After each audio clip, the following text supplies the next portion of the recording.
Bonjour YouTube et bienvenue dans cette nouvelle session des questions d'actualité au gouvernement. Nous sommes aujourd'hui le mercredi 12 novembre 2025, j'espère que tu vas bien. Le Parlement est en ébullition puisqu'aujourd'hui va être votée la suspension de la réforme des retraites. Et on va voir justement un petit peu les projets qui vont agiter les questions d'actualité au gouvernement, tant du côté de l'Assemblée nationale que du Sénat. En substance, on devrait parler aussi des violences policières commises à Sainte-Soline. Voilà un petit peu de ce que j'ai vu l'ordre du jour de cette séance de questions d'actualité au gouvernement côté Assemblée nationale. Et on va voir ça d'ici quelques instants. La présidente de l'Assemblée nationale ne devrait pas tarder à s'installer au perchoir de l'Assemblée nationale. Voilà. J'espère que le chat est chaud pour cette séance de questions au gouvernement. Et bah voilà les images.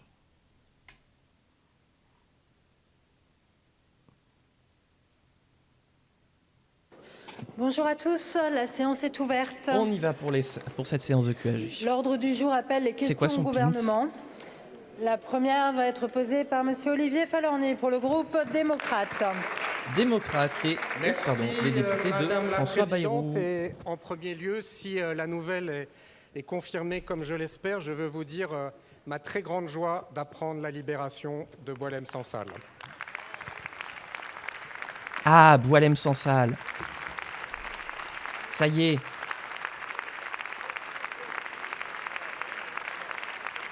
Attendez, j'ai un petit peu de boulot à faire, ouais. Voilà. C'est bon, je m'en suis occupé. Tac.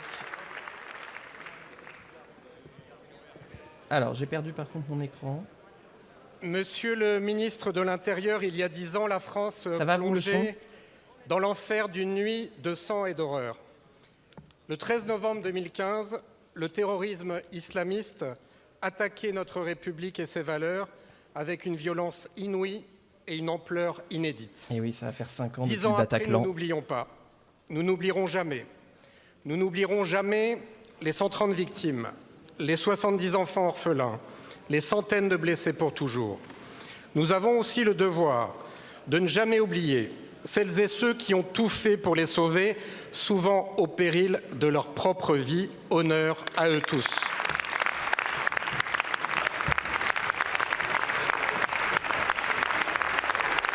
Une pensée bien sûr pour toutes les personnes qui ont péri lors de ces attentats-là il y a 5 ans.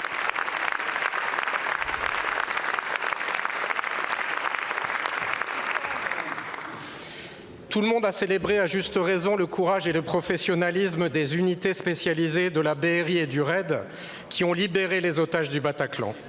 Mais beaucoup ignorent encore que ce sont des policiers de la brigade anticriminalité de nuit de Paris qui sont entrés en premier dans cette non, affaire 10 ans. absolue. Oh là là. Ils ont décidé d'entrer, même s'ils n'avaient que de simples armes de poing face à des kalachnikovs.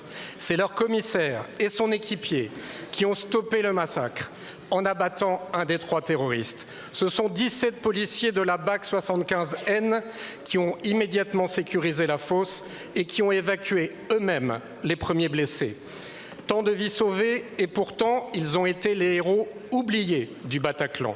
C'est pour cela que je tenais à leur dire ici et aujourd'hui, et je l'espère aussi en votre nom à tous, toute notre admiration et toute notre gratitude. Monsieur le ministre, mes chers collègues, n'oublions pas, n'oublions jamais toutes les victimes et tous les héros du 13 novembre. Je vous remercie. Merci beaucoup, monsieur le député. La parole est à monsieur Laurent Nunez, ministre de l'Intérieur.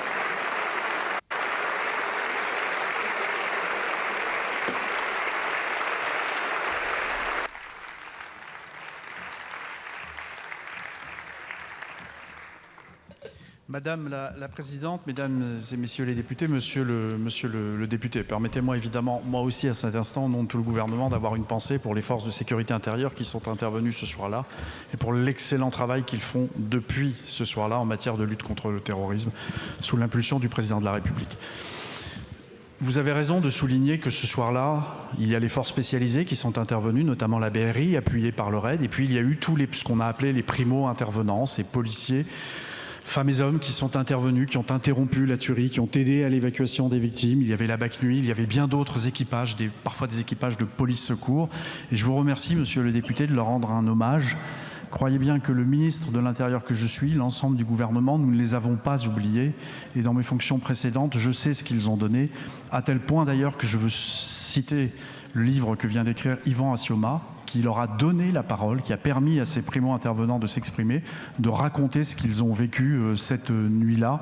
Et pour ce qui me concerne, lorsque j'étais préfet de police, je les ai même autorisés à communiquer, à témoigner des horreurs qu'ils ont vécues cette nuit-là. Ils en sont, pour la plupart, ils en ont été traumatisés, mais il faut leur rendre hommage, car comme vous l'avez fort justement souligné, c'est un équipage de la BAC-Nuit, un commissaire courageux qui a interrompu la tuerie, qui a ensuite permis l'intervention des forces spécialisées. Donc merci pour l'hommage que vous leur avez rendu. Ce que je veux vous dire aussi, en quelques mots, c'est que depuis, nous avons tiré évidemment toutes les conséquences de cette tuerie, toutes les conséquences en termes de renseignement, mais surtout aussi également, et c'est ce que vous citez, en termes de primo-intervention. Et depuis, il y a un schéma national d'intervention. Les effectifs primo-intervenants sont équipés, armés, en capacité de faire face à un événement de la sorte s'il venait à se reproduire.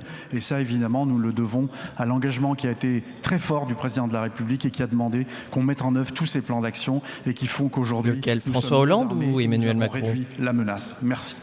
Merci beaucoup, monsieur le ministre.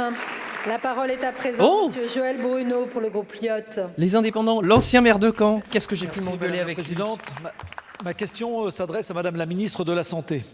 Madame la ministre, la semaine dernière, nous apprenions la décision de retirer les internes du service des internes de médecine du service d'urgence du CHU de Caen.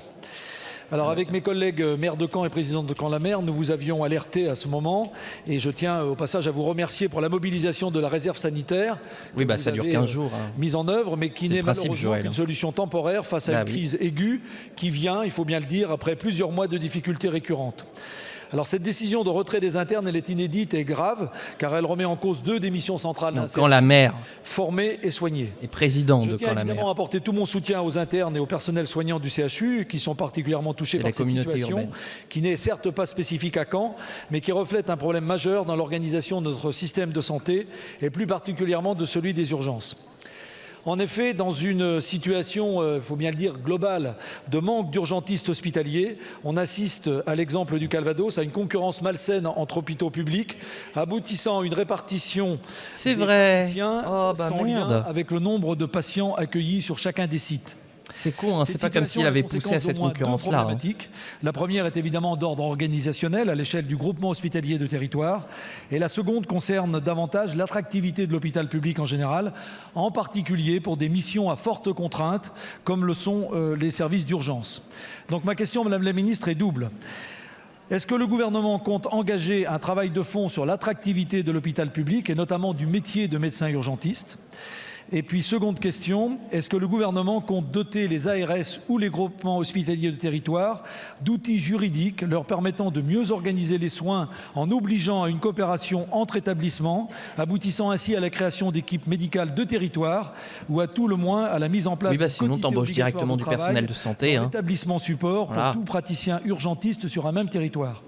Je me tiens évidemment, Madame la Ministre, à votre disposition. Merci, avec mes collègues. Oh là là, non mais regarde, je le supporte pas, je le supporte pas. La parole est à Madame Stéphanie Rist, ministre de la Santé. La question vient pied de long pour dire, alors qu'on aurait pu résumer autrement et avec en étant plus efficace, quand est-ce que vous embauchez et que vous arrêtez de licencier? Concernant le CHU de Caen et notamment son service d'urgence, pour lesquels, comme vous l'avez dit, les internes qui prennent normalement leur stage au 1er novembre ne sont pas arrivés dans ce service d'urgence en raison de problématiques d'encadrement. Et donc, pendant 6 mois, ce service d'urgence n'aura pas d'internes puisque les stages changent tous les 6 mois. Il y a 612 services d'urgence dans notre pays que nous suivons de très près et notamment nous essayons d'anticiper, de prévenir, d'agir avant de se retrouver dans ces difficultés. Il me semble important, à l'heure où l'épidémie à chaque fois on mobilise la réserve sanitaire quand ça dépasse les plafonds. Que la vaccination contre la grippe, quand on a plus de 65 ans et qu'on est fragile, permettra d'éviter à nos services d'urgence d'être très encombrés dans les semaines qui arrivent. Vous entendez les malades, c'est de votre faute. Concernant Caen, pour revenir à vos questions, tout de suite, comme vous l'avez dit, nous avons pris des mesures. D'abord, j'ai demandé à l'Agence régionale de santé de pouvoir diligenter un rapport pour comprendre les raisons de ces difficultés. Deuxièmement, nous avons envoyé de la réserve sanitaire avec des urgentistes qui vont venir consolider l'équipe actuelle, la soutenir. C'était la question d'Olivier Falorni tout au début. Avec la prime de solidarité territoriale que les autres établissements, les urgentistes des autres établissements, j'imagine qu'au Sénat, ça va beaucoup en parler. L'équipe, nous avons donc activé les différents leviers qui sont possibles et je voudrais ici remercier les professionnels qui s'activent pour permettre à ce service qui juste le début de la question, régulé par le SAMU, c'est-à-dire que les gens doivent passer par le 15 pour se rendre dans ces urgences. Mais par contre, ça c'est important de le rappeler. Voilà. Il faut passer par le 15 avant d'aller aux urgences. On va avancer notamment dans les groupements hospitaliers de territoire. C'est un enjeu très important puisque c'est bon de le rappeler. Plusieurs rapports montrent que là où les groupements hospitaliers de territoire fonctionnent, ça permet d'aider les établissements les plus en difficulté. Merci beaucoup, Madame la Ministre. La parole est à présent Monsieur Christophe Plassard pour le groupe Horizon. Horizon maintenant, les députés d'Édouard Philippe. Avant ma question, et qui sera sur un tout autre sujet, d'abord, bien sûr, le groupe Horizon s'associe aux hommages rendus ici et demain pour l'ensemble des victimes du 13 novembre.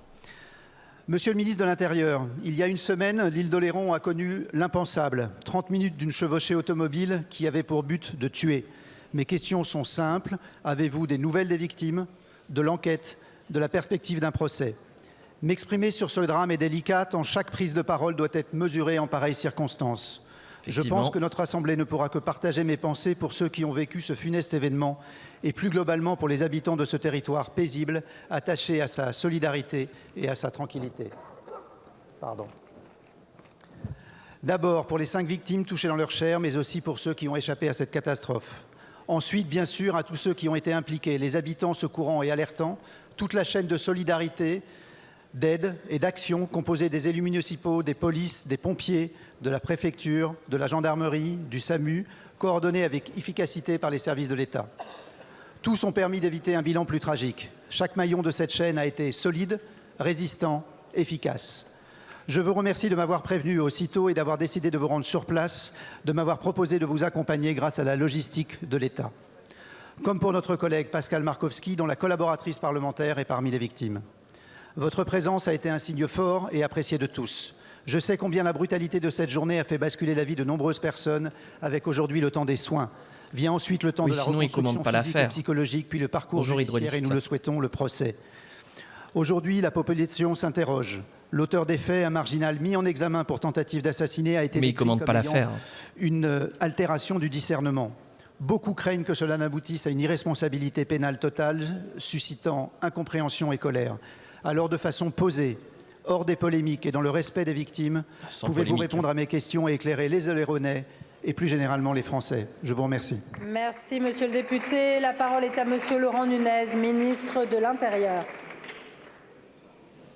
Madame la Présidente, Mesdames et Messieurs les députés, Monsieur le député Christophe Plassard, merci d'abord de m'avoir accompagné sur le terrain avec Pascal Markowski, dont la collaboratrice a été gravement touchée. Je veux avoir évidemment une pensée pour les blessés ce jour-là. Laisse le micro tranquille, Laurent. Une autre personne qui était Arrête de le maltraiter. En urgence absolue et 3 blessés plus légers.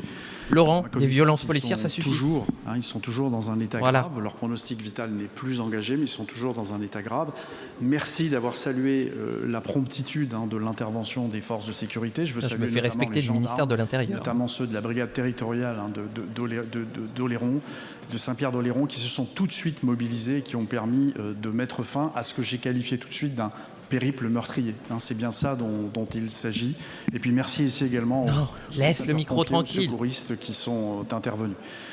Y aura-t-il le jugement ou pas? Le procureur a communiqué, il a été très clair. Vous savez que le PNAT, dans cette affaire, ne s'est pas saisi, mais le procureur a communiqué. Il n'a pas parlé d'abolition du discernement, mais il a parlé d'altération du discernement. La personne a été entendue, elle est actuellement écrouée. Donc je n'ai pas de raison de penser qu'il n'y aura pas, normalement, évidemment, un procès, et que cette personne, ce criminel, est à répondre de ses actes. Vous avez raison d'ailleurs de souligner son comportement qui interroge, qui nous a tous interrogés, y compris sur ces bancs.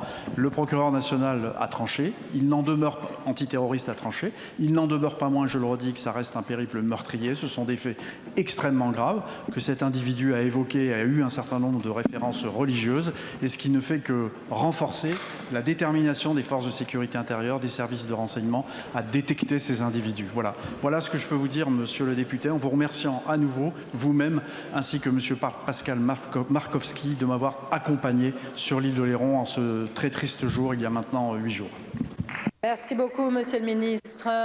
La parole est à présent à M. David Riemann pour le groupe Gauche démocrate et républicaine. Merci Madame la Présidente. Ma question s'adresse à Monsieur le Premier ministre. Vous avez annoncé que le gouvernement renonçait à raboter les exonérations Lodéom dans le projet de loi de financement de la sécurité sociale. C'est une bonne nouvelle. Les communistes et les enfin que les ultramarins. économies ultramarines ne peuvent être traitées comme celles de l'Hexagone. Mais ce recul n'est pas tombé du ciel. Il est le fruit de la mobilisation collective des parlementaires ultramarins de tous bords politiques qui ont su parler d'une seule voix pour défendre nos territoires et rappeler que l'égalité réelle ne se négocie pas à chaque budget. Mais vous desserrez le poing pour mieux resserrer la ceinture. Votre projet de loi de finances s'en prend désormais à l'aide fiscale à l'investissement productif, un outil pourtant vital pour nos entreprises. Ce mécanisme n'est pas un privilège. Il compense des réalités structurelles bien connues, le coût du fret, des matériaux, de l'énergie, du logement ou encore du crédit bancaire. Sans lui, produire localement devient tout simplement impossible. En clair, c'est un instrument de cohésion et de compétitivité indispensable à nos territoires. Pourtant, votre gouvernement l'a intégré à la liste des 23 niches fiscales à réduire pour économiser 5 milliards d'euros. Dans le même temps, la mission Outre-mer voit ses crédits amputés de près de 600 millions d'euros en autorisation d'engagement et de plus de 150 millions de crédits paiement. Quand le budget de la défense augmente, lui, de 7 milliards. Le recul sur le Lodéom est un premier pas. Mais pendant que vous corrigez une erreur sur le PLFSS, t'as tout dit, David Riemann. C'est retiré au service public pour tout donner à l'armée. Monsieur le Premier Moins ministre, d'écoles et plus de vous êtes bien flingues. placé pour savoir que la puissance de la France ne se mesure qu'à l'aune des territoires ultramarins qui les composent encore. Pourriez-vous nous indiquer clairement si vous comptez renoncer à ces coupes et assurer pleinement la politique de développement pour les Outre-mer au lieu d'une gestion comptable et de leur survie? Je vous remercie. Merci beaucoup, monsieur le député. La parole est à monsieur le Premier ministre. Ah bon? Merci Madame la Présidente de l'Assemblée nationale, Mesdames et Messieurs les députés. Il y a encore un coup d'État. Président David Riemann, avant de répondre à votre question, vous me permettrez de réagir au nom du gouvernement de la République en exprimant notre soulagement à l'annonce des autorités algériennes d'avoir gracié Boualem Sansal, et nous souhaitons qu'il puisse rejoindre ses proches au plus vite, être soigné, et je tiens à remercier du fond du cœur celles et ceux qui ont contribué à cette libération, fruit d'une méthode faite de respect et de calme.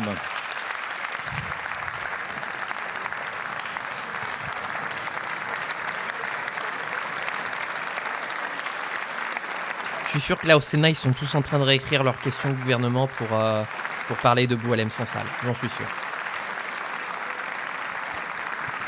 Vu qu'il y a encore 40 minutes. Monsieur le Président Riemann, permettez-moi donc maintenant de revenir au contenu de votre question que vous posez à la fois comme député de Guyane, mais aussi comme président de la délégation Outre-mer de l'Assemblée nationale. D'accord, c'est pour ça. Saluer les 15 derniers jours de méthode et de travail que vous avez réussi à créer était devenu président du groupe GDR, c'est pour ça. Sur, au fond, la question essentielle et centrale du modèle productif et du modèle économique de chaque territoire d'outre-mer. La réalité nous impose à dire que certains sujets sont transverses et communs à l'ensemble des territoires, je vais en dire un mot dans un instant, et que d'autres méritent désormais aussi une adaptation beaucoup plus forte en fonction de la situation géographique, économique, voire même institutionnelle de chaque territoire. Vous êtes revenu sur l'Odéom, volet social, outil qui a été institué jadis par le législateur, notamment pour permettre d'avoir une protection de l'emploi, et vous me saisissez cet après-midi sur niche fiscale, outil dans le passé qui a été créé par le législateur sur la nécessité d'accompagner l'investissement productif. Objectivement, ces deux dispositifs ont en grande partie fonctionné. L'ODEOM, on le voit bien sur... Il va vraiment se faire couper la parole, le Premier ministre, là ? Du chômage dans un certain nombre de territoires, mais on le voit bien aussi, c'est un dispositif qui n'est pas complètement parfait. J'y reviendrai dans un instant, notamment sur l'accompagnement des bas salaires. Niche fiscale, voilà un dispositif qui a aussi fonctionné, notamment dans le passé. On ne peut pas ne pas citer les secteurs de l'agroalimentaire, du tourisme. Peut-être que maintenant, ils font comme moi, ils mesurent le temps de parole du Premier ministre. Mais dont on voit bien que s'il a pu protéger certaines économies, il n'a pas, et nous en avons parlé récemment lors d'une réunion de travail, il n'a pas permis de transformer toutes les économies comme jadis, il y a 10 ou 15 ans, ces niches avaient été imaginées par le législateur. Aussi, ce que je vous propose, c'est que le gouvernement ne reviendra pas sur le vote du Parlement sur l'ODEOM, ni à l'Assemblée nationale, ni au Sénat, dans le cadre de cette navette.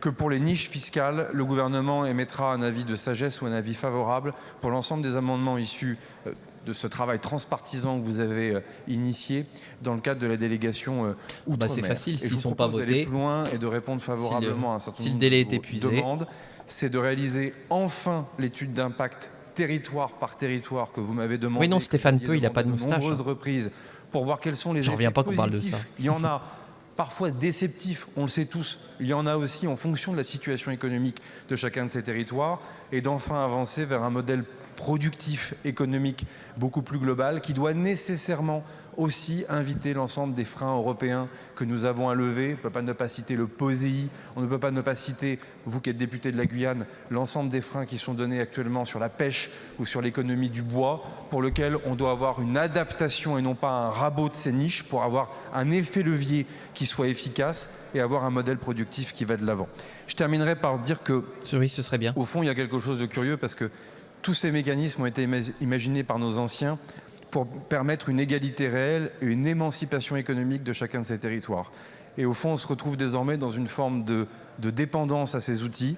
C'est l'héritage que vous, comme moi, nous pouvons constater que ça a ses limites. Et donc, il nous appartient d'inventer quelque chose de nouveau. Et je vous propose que les semaines qui viennent c'est le principe de la loi, ces outils, non pas pour les raboter vers le bas, mais pour faire en sorte qu'on ait véritablement un développement économique et donc un développement pour l'emploi et donc aussi un marché de consommation qui soit complètement différent, ce qui nous amènera à un autre texte important dont je souhaite qu'il arrive très vite ici à l'Assemblée nationale, qui est le projet de loi contre la vie chère, puisque on le sait très bien, on ne peut pas parler de modèle productif si on ne parle pas de consommation et donc aussi d'arriver... C'est vraiment une malédiction d'être Premier ministre. Là où avant tu fais conseiller précis, tu te mets à partir dans tous les sens. Pas complètement. Et donc là aussi, il faut vraiment profiter de cette chance et de ce rendez-vous pour le muscler et être à la hauteur de ce que nos concitoyens d'outre-mer attendent non seulement du gouvernement, du Parlement, mais de la solidarité nationale dans son ensemble. Merci beaucoup, Monsieur le Président. Merci beaucoup, Monsieur le Premier ministre. Monsieur le député.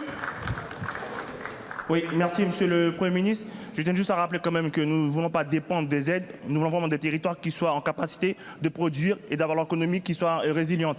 Oui. Un petit dernier mot quand même par rapport à ce qui est annoncé.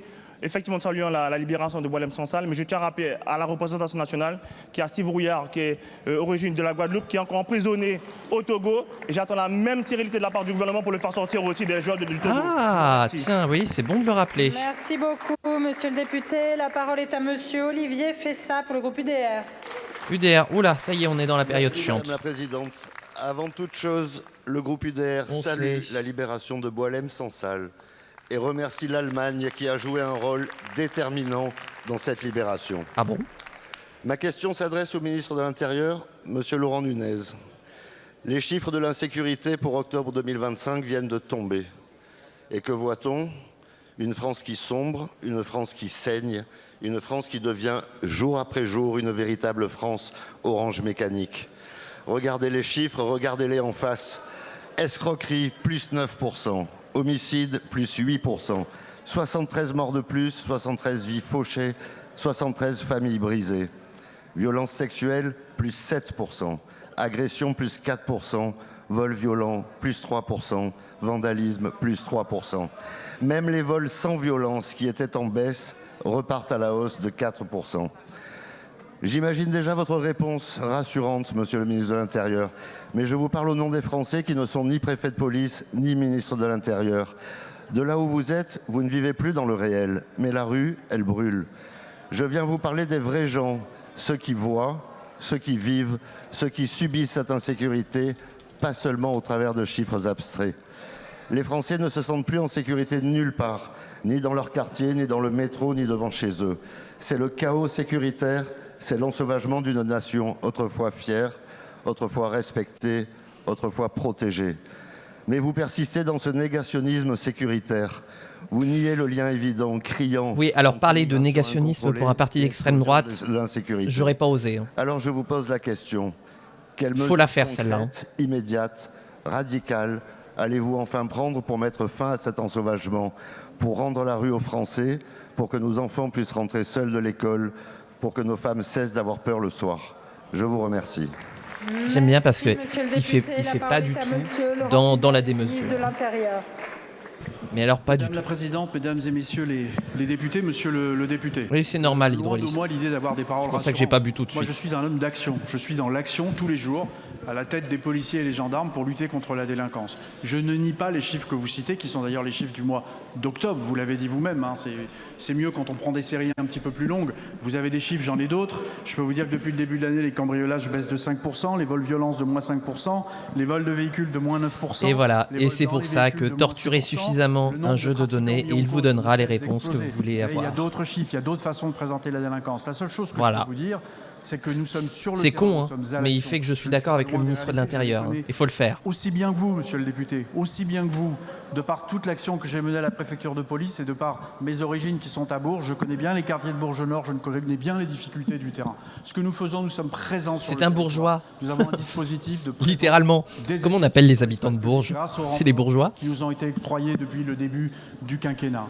Le premier quinquennat du président Macron et le PLF 2026 comporte encore des effectifs supplémentaires. On va poursuivre cet effort, on va poursuivre les efforts qui consistent à s'attaquer moins d'écoles et plus de flingues. Parce que le narcotrafic est à l'origine de bien des phénomènes de délinquance. Les vols violences, les séquestrations, les règlements de compte, les homicides que vous avez bien cités. sûr, bien sûr. Et on va poursuivre ce combat, on va continuer à démanteler les réseaux de trafiquants de stupéfiants, on va continuer à lutter contre les vols violences comme nous le faisons. Alors, je ne dis pas trop fort, Max. Il y aurait de la dissonance cognitive à l'extrême droite. Je ne dis pas que le verre est complètement plein, il reste beaucoup à faire et je regarde tout ça avec beaucoup de lucidité, beaucoup de courage, beaucoup de détermination à la tête des femmes et des hommes que je dirige. Merci beaucoup, Monsieur le Ministre. Allez. La parole est à présent à Monsieur Jean-Philippe Tanguy pour le Rassemblement national. Allez, c'est bientôt fini. Ah, il y a un problème de son. Il n'y a pas de micro. Merci, Madame la Présidente. Permettez-moi, au nom de notre groupe, de saluer avec beaucoup d'émotion la libération de Boualem Sansal et d'adresser nos pensées à notre compatriote Christophe Glaise, oui, je sais pas ce toujours que c'est injustement emprisonné en Algérie.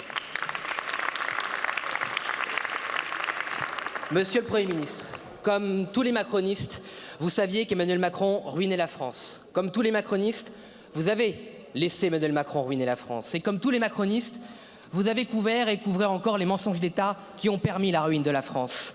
Bref, comme tous les socialo-macronistes ici présents, directement, par complicité ou par recel, vous avez été pris en flagrant délit de faillite frauduleuse par le Rassemblement national. Vous ajoutez à cette culpabilité évidente l'indécence de vos pleurnicheries d'enfants gâtés alors que vous avez la main prise dans le sac et que vous accusez un ami imaginaire. Il n'y a que la caste médiatique pour gober encore les fausses confessions de Bruno Le Maire qui s'invente une vie de lanceur d'alerte alors qu'il est le cœur battant de l'escroquerie d'État. Dès 2023, le RN dénonçait les comptes insincères que vous présentiez au Parlement. Dès février 2024, nous affirmions que vous mentiez volontairement aux Français sur l'état des comptes. Quelques semaines plus tard, notre groupe vous sommait de présenter une loi de finances rectificative. Vous l'avez refusé et nous vous avons donc Bruno Le Maire, le gauchiste. Nous avons tenté de vous censurer. Aucun groupe ici présent n'a soutenu la censure du Rassemblement national. Et pour cause, il y avait les élections européennes. Il fallait bien encore mentir aux électeurs et essayer d'acheter les voix jusqu'au bout. Et ensuite, quand Emmanuel Macron a dissous l'Assemblée nationale, c'était évidemment pour cacher son véritable bilan. L'homme passé des banques à la banqueroute. Tous les députés qui ont participé à l'arnaque du Front républicain contre le RN sont complices de cette arnaque et de la ruine macroniste. Alors, Monsieur le Premier ministre, qu'allez-vous faire contre tous ceux qui ont enfreint la Constitution et la loi organique des finances? Qu'allez-vous faire contre les Kohler, Le Maire, Borne, Attal et tant d'autres, tous complices, tous coupables? Je sais même pas où est-ce qu'il veut en venir. La parole est à Madame Amélie de Montchalin, ministre en charge de l'action et des comptes publics. Là, je serai ministre. Madame la Présidente. Je pourrais pas répondre. Ce que nous faisons, Monsieur le député, c'est de tenir les compromis que les députés ont trouvés. Nous étions ce matin en commission des finances et pour la première fois depuis quelques années, l'objectif de déficit, 5,4%, va être tenu. Il va être tenu parce que le Haut Conseil aux finances publiques nous dit que ce que nous présentons est crédible. Pierre Moscovici, il est toujours là. Il va être tenu parce que nous avons fait preuve de transparence toute l'année 2025.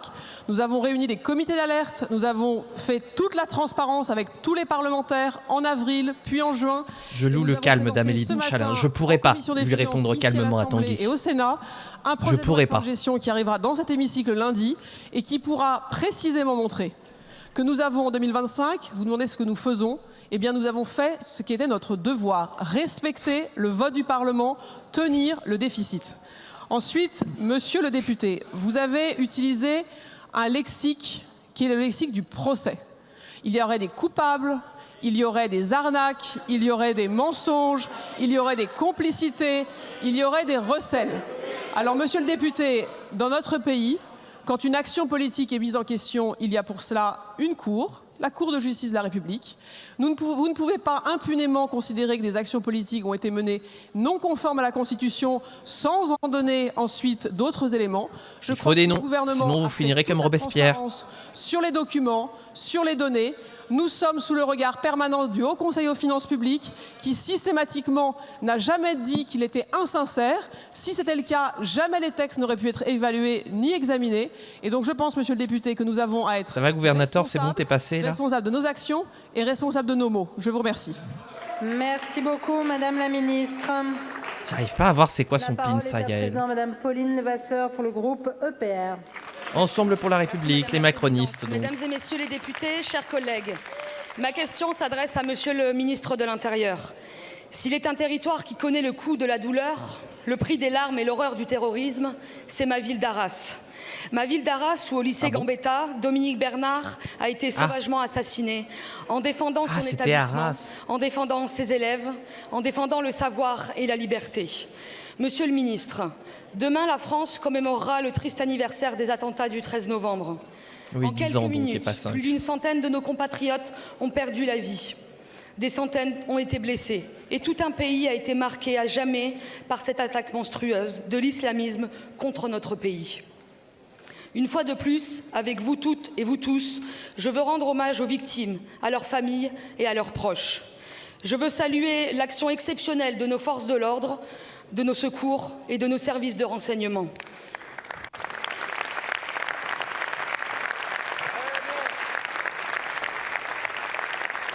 Et derrière cet attentat, il y a eu Nice, il y a eu Saint-Étienne-du-Rouvray, le parvis de la gare Saint-Charles, le marché de Noël de Strasbourg. Il y a l'assassinat de Samuel Paty comme une attaque frontale contre notre liberté, contre toutes nos valeurs. Il y a eu Dominique Bernard à Arras. Aujourd'hui, avec Gabriel Attal et les députés de mon groupe, nous avons une conviction. Nous ne devons pas baisser la garde. Nous ne devons jamais baisser la garde, ni contre le terrorisme, ni contre l'islamisme, ni contre la radicalisation et l'entrisme qui en sont les terreaux. Monsieur le ministre, nous avons agi beaucoup depuis 2017. Nous avons fait des propositions et nous sommes prêts à en faire encore, prêts à vous soutenir et à vous appuyer. Ma question est simple. Comment comptez-vous continuer à agir contre la menace terroriste islamique dans notre pays? Merci. Merci beaucoup, Madame la députée. La parole est à Monsieur Laurent Nunez, ministre de l'Intérieur. Alors, qu'est-ce qu'il va nous répondre? Madame la Présidente, Mesdames et Messieurs les députés... Ça existe le saucisson VG? Merci d'avoir salué les forces de sécurité intérieure. Moi, je suis pas saucisson de base. Depuis 2015, nous n'avons eu de cesse d'adapter notre appareil de lutte contre la menace terroriste et contre le terrorisme.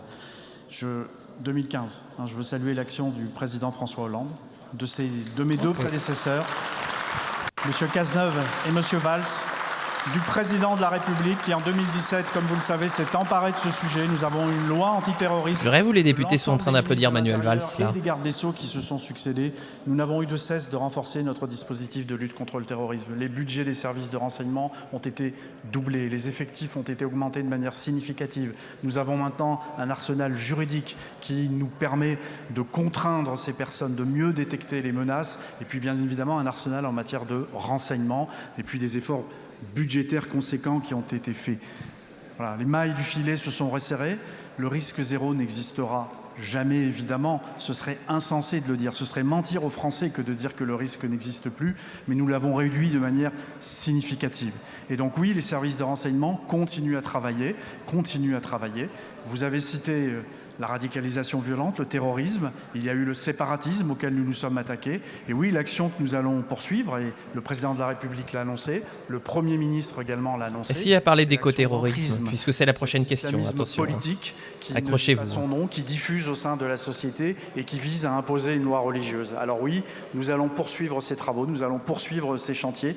Il y a encore évidemment du pain sur la planche, mais en ce 10e anniversaire de ce terrible drame, à la veille de ce 10e anniversaire, tu vas comprendre à la prochaine question. Les efforts qui ont été faits et qui nous permettent de dire qu'on ne peut pas laisser dire que rien n'a été fait contre la menace terroriste. On ne peut pas dire que rien n'a été fait. Et ça, nous le devons à tous les pouvoirs qui se sont succédés depuis 2015 et qui ont fait qu'aujourd'hui, nos services disposent des moyens efficaces pour lutter contre le terrorisme. Merci beaucoup, Monsieur le Ministre. Madame la députée.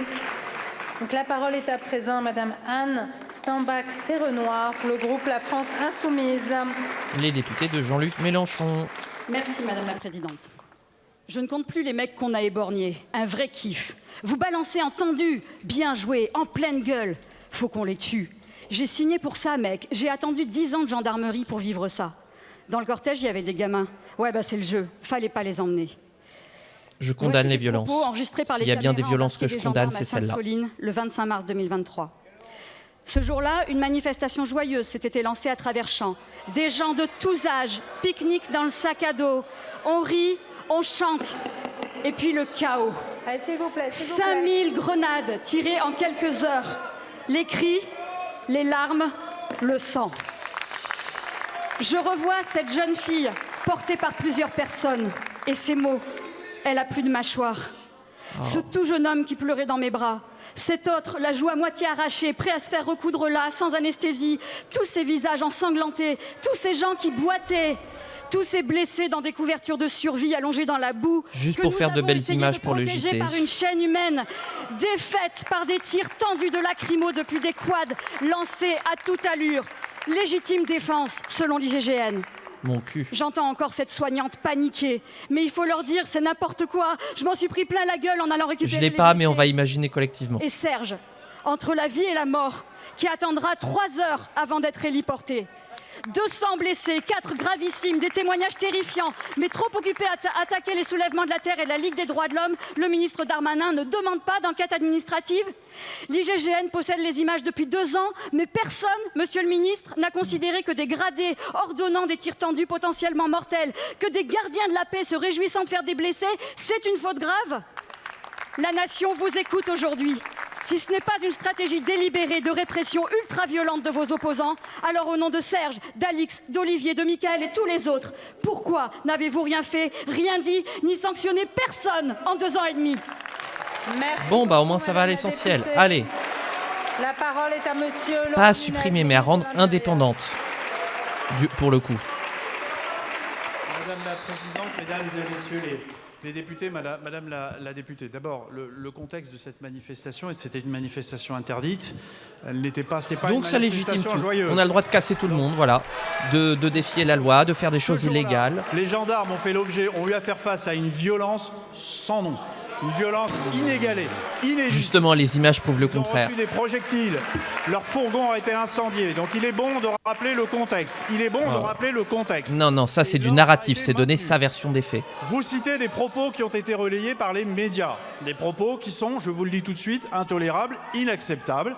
Et pour lesquels j'ai demandé une enquête. J'aime bien parce qu'à chaque fois, c'est les propos qui sont inacceptables. Les gendarmes qui ont tenu ces propos. Par contre, les violences policières. Leur arme dans des conditions qui ne semblent pas être réglementaires. parlementaires. Elles le sont pas, c'est illégal. Il doit y avoir des sanctions, il y aura des sanctions. Il n'y en aura pas. Ce que je vous dis, c'est que croyez bien que le ministre de l'Intérieur... Et ça, pareil, c'est une anomalie que le ministre de l'Intérieur soit toujours du côté de la police. Est-ce qu'on voit le ministre de l'Éducation nationale être du côté des enseignants? Ou du moins les enseignants soutenir le ministre de l'Éducation nationale? Jamais. Je vais vous le réexpliquer. Vous avez 4 manifestants qui ont été blessés, qui ont déposé plainte. Il y a une enquête judiciaire qui a été ouverte. Et c'est dans ce cadre-là que l'ensemble des caméras ont été saisies, dont les caméras piétons qui avaient à disposition les gendarmes qui sont mis en cause aujourd'hui. Et donc, nous n'avons pas accès à ces vidéos. Il y avait une procédure judiciaire, nous n'avons pas accès à ces vidéos. Elles ont été rendues publiques maintenant. D'ailleurs, vous noterez que c'est pour cela que nous n'en avons eu connaissance que maintenant, puisqu'elles viennent d'être rendues publiques par une vidéo. En tout cas, le parquet de Rennes, qui est le parquet compétent et qui enquête, qui investigue sur les 4 blessés pour lesquels il y a des dépôts de plainte le jour de la manifestation à Sainte-Soline en 2023. Le parquet de Rennes a à sa disposition ces vidéos et je ne doute pas, le cas échéant, qu'il y donnera une suite. Mais j'ai bien noté dans son communiqué de presse de la semaine prochaine qu'il avait dit que pour l'instant, aucune action publique n'était engagée. En tout cas, mon enquête administrative, elle va prospérer. Voilà, donc une enquête administrative qui donnera lieu sur rien. Parce que les policiers ont toute impunité pour tuer des gens. Pour le groupe socialiste. Merci Madame les socialistes. la Présidente. Le groupe socialiste c'est Potier exprime sa joie à la libération. Je me suis tellement engueulé avec Dominique Potier. Et l'appel à celle bien sûr de Christophe Claes lui adresse son salut fraternel. 10 ans après le Bataclan, je voudrais redire la position du groupe socialiste ici avec émotion. Une condamnation sans aucune ambiguïté du terrorisme islamiste. Une gratitude totale pour les soignants, les forces de sécurité qui ont été le visage bleu, blanc et rouge de la France à cet instant. Et dire la fierté d'une nation civique réunie autour du président de la République François Hollande pour dire non à la barbarie et rappeler les valeurs de la République. Il y a 10 ans, c'était également la COP15, un moment historique, une trajectoire pour la lutte contre le dérèglement climatique. 10 ans après, à Belém, il faut admettre que nous avons échoué à fabriquer une humanité à moins 1,5 degré. Et attends, on parle de quoi? Du Bataclan ou de la COP30? Son unité, c'est sa cohérence entre sa parole et ses actes. Nous sommes aujourd'hui incohérents lorsque nous engageons à travers le président de la République un Mercosur qui peut détruire entre 100 et 500 millions de tonnes de CO2 par la destruction de la prairie de nos éleveurs et de l'Amazonie. Nous sommes incohérents lorsque nous divisons par 2 l'aide publique au développement, contrairement à tous les engagements pris dans la loi de 2021 que nous avons engagés ensemble. Et nous sommes incohérents si Roland Lescure, actuellement à Bruxelles, défend une voix de la France qui détruit le pacte vert, qui détruirait notamment le devoir de vigilance. Cette obligation faite aux multinationales de respecter les droits de l'homme, de lutter contre le droit des enfants, de détruire notre planète. Avec clarté, je voudrais que, Monsieur le Premier ministre, vous puissiez nous répondre. Est-ce que la France, alors que le Parlement va se prononcer demain, à la veille du trilogue, est-ce que la France est il y a un trilogue européen, tiens. Pour que la responsabilité civile reste la règle du droit des multinationales? Est-ce que vous choisissez la responsabilité ou l'impunité pour ceux qui ont le pouvoir économique? Est-ce que vous choisissez une Europe du droit et de la justice dans la mondialisation? Merci, monsieur le député. La parole est à madame la question est intéressante. Le Hennan, ministre en charge de l'intelligence artificielle et du numérique. Quoi? Merci, madame la présidente, mesdames et messieurs les députés. Monsieur le député Potier. Un nouveau Pokémon. Merci pour votre question. Je sais votre engagement pour le devoir de vigilance. J'excuse l'absence de Roland Lescure qui est effectivement, vous l'avez dit, à Bruxelles aujourd'hui, donc je vais tenter de vous répondre sur ce sujet. Alors en préambule, je souhaite vous préciser que nous évoluons dans un contexte commercial extrêmement de pression, où comme le pâté. Nos compétiteurs n'hésitent pas à mener des actions pas du tout. De prédation. Et évidemment, l'Europe ne peut pas rester spectatrice ou subir ces agressions commerciales. C'est un enjeu de souveraineté. Donc concrètement, c'est un... Elle dit l'inverse. Donc on va maintenir. Et à tirer la sonnette d'alarme. On va rester à dire c'est inacceptable, mais on va rien faire. Si nous ne réagissons pas. On estime que nous perdons 10% de croissance du fait des charges réglementaires provoquées par l'Europe. Et donc, l'ES ne se prononce pas à Paris. Pour nous, au niveau français, au niveau européen, de réduire cette charge qui pèse sur les entreprises en simplifiant. La France a une position d'équilibre Donc votre ville, c'est Bruel, Patrick Bruel. Nous marchons sur deux jambes. Nous avons à la fois l'ambition de simplifier les règles administratives et de jouer à armes égales au niveau industriel et au niveau économique, mais en même temps, on défend avec J'adore te rendre valeurs. fou là-dessus. On l'a prouvé avec l'épisode Chine. Quand il s'agit de défendre les valeurs européennes, nous sommes au rendez-vous et on sera intraitable là-dessus avec les compétiteurs étrangers. Ce que je souhaite vous dire, c'est que la France continuera à avoir cette position équilibrée, à la fois sur l'amélioration de la compétitivité, sur la défense de vos valeurs. Et c'est une discussion que nous aurons ici, probablement avec le Parlement, dans les mois à venir. Et nous restons évidemment à votre disposition pour discuter sur ces sujets-là. Je vous remercie de votre attention. Elle a rien répondu. Merci Juste beaucoup, dire, on va continuer à s'indigner, mais on va rien faire. La parole est à présent à monsieur Michel Barnier pour le groupe Droite républicaine. Doucement, Vagados, doucement aussi. Ah, Michel Barnier, il va engager son 49.3 ? Ah bah non, tu peux pas. Mes chers collègues, monsieur le Premier ministre, à mon tour et avec mes collègues de la droite républicaine, nous saluons Boualem Sansal et nous le remercions pour son courage. Le X marque l'emplacement. Sa force physique et morale et pour l'exemple qu'il nous donne. Monsieur le Premier ministre, 10 ans après la tragédie, non, ça se dit Bruxelles. Des terrasses de Paris, du Stade de France, il y a plusieurs leçons à tirer et plusieurs devoirs qui s'imposent à nous. D'abord, un devoir de mémoire pour toutes les victimes et un devoir de solidarité avec toutes leurs familles. Et puis un devoir de soutien inébranlable aux forces de sécurité. Soutien inébranlable. Les services de renseignement, les sapeurs-pompiers, les médecins, les infirmiers, les magistrats qui ont, avec un professionnalisme remarquable, incarné la force de l'État et la résilience de notre République face à ceux qui défient notre société démocratique de la plus lâche et de la plus abjecte des façons. Et à cet instant, je voudrais à mon tour saluer celui qui était à l'époque, François Hollande, le chef de l'État. Nous avons aussi, ça fait bizarre de voir Michel Barnier qui félicite François Hollande. Ça fait très bizarre. De vigilance et de détermination 10 ans après. Les terrasses et les salles de concert sont sans doute bondées. Nous n'avons pas peur. 10 ans après, sans doute, nous gagnons la bataille de la vie. Mais 10 ans après, avons-nous, monsieur le Premier ministre, vraiment gagné la bataille contre l'islamisme ? L'État est-il encore suffisamment déterminé face à toutes les menaces quotidiennes que cette idéologie porte contre notre sécurité, mais aussi contre nos cultures et notre mode de vie? C'est surtout des ennemis. Pris la bonne mesure de LR et le PS ont toujours été des ennemis. Et de la façon dont ils dévoient au quotidien. Le meilleur moyen de faire s'aborder un truc, c'est si tu mets un PS et un LR. Que faites-vous? Ça y est, que fait le gouvernement pour protéger la France et les Français contre l'islamisme? Ah, Merci beaucoup, monsieur le député. La parole est à monsieur le Premier ministre. Merci beaucoup, madame la présidente de l'Assemblée nationale, mesdames et messieurs les députés, monsieur le Premier ministre. Court, concis. Barnier, vous parlez d'or en parlant de leçons et de devoirs. Et je pense que dans toutes les leçons, y compris depuis 10 ans, mais à vrai dire, depuis les attentats perpétrés par Mohamed Merah, en passant par ceux de Charlie, et malheureusement les 24 attentats mortels qui ont eu lieu sur le territoire national, la première des leçons et le premier des devoirs, c'est bien évidemment celui de l'unité. Et on se rappelle celles et ceux qui, en son temps, avaient parfois voulu diviser justement le peuple français. Et à mon tour, sous la responsabilité du président Hollande, de ses ministres, de ses premiers ministres, la première garantie, y compris pour que les services de l'État fassent preuve d'efficacité, de réactivité ni avant, ni dans après. La protection de nos concitoyens et de nos concitoyens, c'est de s'assurer de l'unité politique inébranlable vis-à-vis de celles et ceux qui incarnent à ce moment-là l'État, parce que c'est ça la continuité républicaine, et c'est ce que nous devons au peuple français, quelles que soient les sensibilités politiques. Et évidemment, dans les leçons et les devoirs, c'est aussi la foi, la conviction profonde que nous avons qu'à chaque fois nous pouvons améliorer les choses. Vous avez parlé à juste titre des magistrats.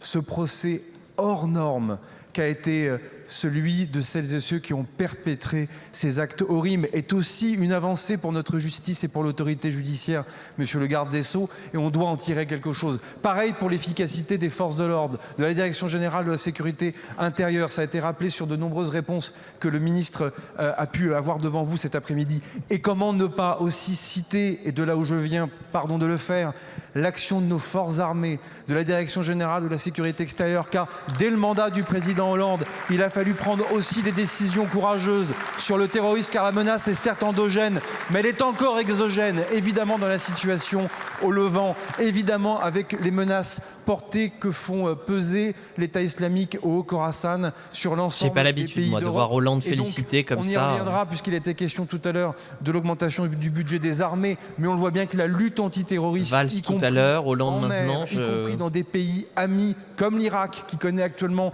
son cycle électoral, sont clés, car on ne peut pas oublier qu'il y a 10 ans, cette menace s'est retrouvée projetée depuis l'extérieur et qu'on ne peut pas durablement diviser, séquencer cette question de la lutte contre le terrorisme entre le territoire national et évidemment ce qui se passe à l'étranger. Mais votre question va plus loin et elle amène pas ta réponse. De l'entrisme, à la question du séparatisme et donc au fond non seulement de ce qui peut être le terrorisme endogène, mais ce qui n'est pas encore du terrorisme et qui conduit quand même à la remise en cause du pacte social et du pacte républicain. C'est le sens de la fin de votre question. Un travail important et assez inédit, qui avait déjà été initié dans le passé, mais a été remis au goût du jour tout au long de l'année 2024. Des rapports, dont certains ont été rendus publics, des conseils de défense se sont tenus, parfois en votre présence dans vos anciennes fonctions de Premier ministre. Les travaux se sont complétés depuis. Et je crois pouvoir vous dire que sous l'autorité des ministres concernés, nous pouvons lancer un moment de concertation, de consultation avec les différentes formations politiques ici représentées à l'Assemblée nationale, qui permettent de voir ce qui peut être encore amélioré dans notre arsenal juridique sur les questions liées au séparatisme et à l'entrisme, et notamment sur des éléments très juridiques, très techniques, mais qui, on le sait, manquent aujourd'hui à l'autorité judiciaire ou parfois au préfet pour avancer. Mais j'en terminerai peut-être par là où j'ai commencé. Cette lutte contre l'entrisme et le séparatisme, c'est aussi un combat politique.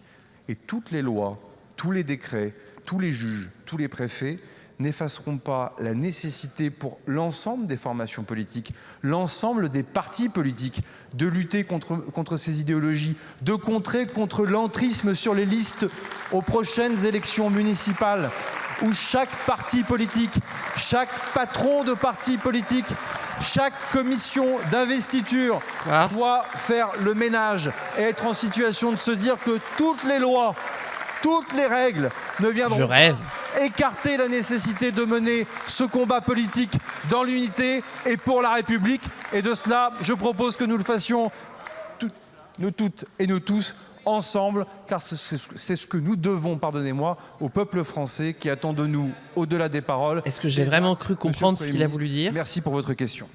Merci beaucoup, Monsieur le Premier ministre. J'ai comme un doute là. La parole est à Madame Lisa Bellouco pour le groupe écologiste et social. Allez, dernière question. Les écologistes. Merci, Madame la Présidente. Ma question s'adresse au ministre de l'Intérieur, mais elle pourrait aussi s'adresser au garde des Sceaux et ex-ministre de l'Intérieur. Sainte-Soline, le retour. Des merdes comme ça, il faut les brûler.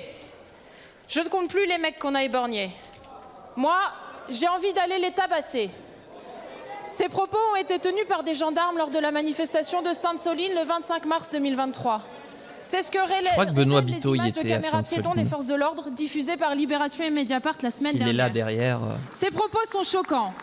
Mais ils ont été accompagnés d'actes bien plus choquants encore, comme des tirs tendus de grenades lacrymogènes et explosives volontaires et parfois même sur ordre des supérieurs hiérarchiques. Ces tirs tendus sont interdits parce qu'ils peuvent tuer. Mais ils étaient venus pour tuer. C'est que l'inspection générale de la gendarmerie nationale a visionné ces images et n'a pas jugé bon d'en informer le procureur. Non, ouais, pour eux, tout va bien. Ce dernier avait pourtant chargé l'IGGN de l'enquête pénale ouverte pour déterminer les circonstances dans lesquelles 4 manifestants avaient été gravement blessés. La retranscription des vidéos transmises au procureur n'évoque que très partiellement les faits et en amoindrit la gravité. Alors, en cette veille de 13 novembre, nous saluons l'engagement quotidien des forces de l'ordre. Et nous disons avec d'autant plus de force que ceux parmi eux qui salissent l'uniforme ne devraient pas être au-dessus de la justice. Cela devrait être garanti par un contrôle indépendant et transparent. Comment expliquer cette retranscription ni loyale ni honnête ? Comment expliquer que le ministre de l'Intérieur de l'époque, M. Darmanin, n'ait pas jugé utile d'ouvrir en parallèle une enquête administrative sur ces faits, pourtant dénoncés par de nombreux élus présents lors de cette manifestation? Enfin, comment pouvez-vous nous garantir l'indépendance du parquet quand le garde des Sceaux, parce que le but de la Macronie, c'est de faire reculer nos droits fondamentaux, en substance le droit de manifester. Monsieur Darmanin est en situation manifeste de conflit d'intérêts. En démocratie, il aurait déjà démissionné. En France, messieurs les ministres, participer à une manifestation interdite est sanctionné d'une amende, pas de 2 semaines de coma. Alors pour une fois en Macronie, ou de la mort. Merci beaucoup, Madame la députée. La parole est à Monsieur Laurent Nunez, ministre de l'Intérieur. Allez. Merci Madame la Présidente. On te regarde, Laurent. Madame la députée. Alors, ridiculise-toi. Je ne reviens pas sur la réponse que je viens de faire. Vous étonnez du fait que je n'ai pas connaissance comme ministre de l'Intérieur de ces vidéos, de ces faits très graves qui ont donné lieu à l'ouverture d'une enquête administrative. Qu'est-ce que c'est que ce détournement de la parole là ? Il y a une procédure judiciaire qui est en cours suite à 4 plaintes, que les vidéos qui ont été diffusées sont directement issues finalement de cette procédure puisqu'elles ont été saisies par le parquet de Rennes. Elles sont à sa disposition et la meilleure preuve de l'indépendance de nos inspections, dont je veux rappeler ici qu'elles sont maintenant dirigées par des magistrats, décision qui avait été prise par Gérald Darmanin, alors ministre de l'Intérieur. Elles sont dirigées par des magistrats. La meilleure preuve de leur indépendance, c'est justement que je n'ai pas eu connaissance de ces vidéos qui sont des éléments de procédure judiciaire. Donc il y a une enquête administrative en cours sur les faits qui ont été... C'est une blague là ? Ces vidéos, d'une part. La justice en est saisie et elle tranchera pour savoir s'il faut qu'il y ait des poursuites ou pas sur ces faits. Ah, mais la aura l'occasion évidemment de le faire. Et pour le reste, non, je réponds très clairement à une question qui m'est posée. Vous laissez entendre que finalement l'inspection n'est pas indépendante parce qu'elle n'a pas informé le ministre de l'Intérieur. Elle n'est pas indépendante. Elle n'avait pas à le faire. Ça s'appelle le secret de l'instruction. C'est le secret de l'instruction. Il faut le respecter. Et elle n'est pas indépendante. Elle protège ses petits collègues en enterrant les dossiers. Soient menées, c'est bien celle-là. Voilà.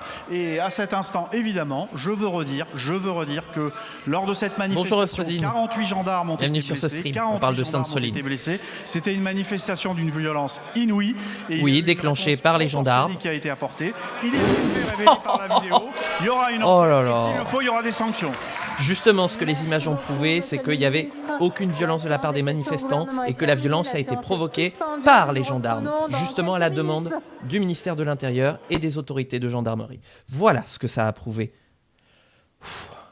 Bref, il est important de remettre de la vérité dans ce qui est dit, et c'est ce qui permettra de conclure cette VOD pour les questions d'actualité au gouvernement. Il y a bel et bien eu des violences commissaires commises en dehors de l'état de droit et en dehors de du respect de la liberté de manifester, quand bien même la manifestation était interdite. Donc voilà, il est important de rappeler que la violence, elle est venue des gendarmes et que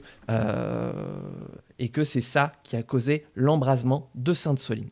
Voilà, je ne vais pas aller plus loin pour cette VOD parce qu'on va tout de suite passer, nous, du côté du Sénat. YouTube, n'hésite pas à me dire ce que tu auras pensé de cette VOD bien chargée, si je puis dire. Même pour moi, là, je suis assez énervé là, de tout ce que j'ai entendu. Si tu souhaites m'encourager dans mon travail, bon courage à toi, hein, mais si tu souhaites m'encourager dans mon travail, n'hésite pas à liker et à t'abonner. Et on se retrouve bientôt pour la suite de pour la deuxième partie de VOD au Sénat. Portez-vous bien, amusez-vous bien et ciao tout le monde.